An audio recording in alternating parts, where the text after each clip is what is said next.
सकाळी रोजच्या प्रमाणे लवकर उठून आंघोळ देवपूजा करून कपाळावर टिळा लावला. टिळा लावल्यानंतर जायचं होतं बघा शित्तूरला, पाया भरणीचा मुहूर्त होता.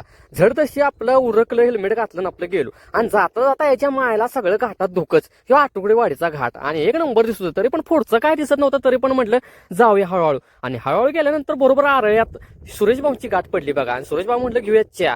मग चहा घेत घेत आपलं गप्पा गोष्टी झाल्या सकाळ सकाळच्या. मग आपलं निघालो लगेच. गेल्यानंतर बघा तिथं पाया भरणीचं चालूच होतं.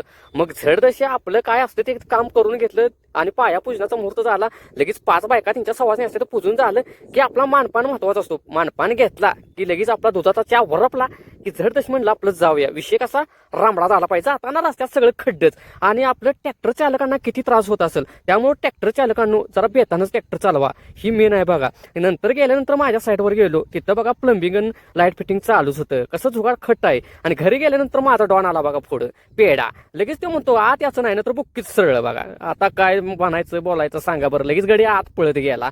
आत गेल्यानंतर मग काय बघतो, लगेच नाटकीच करायला लागला बघा पेडा. झुके का नाही म्हणतो, झुके का नाही साला. विषय आहे का नाही एकदम रामडाच.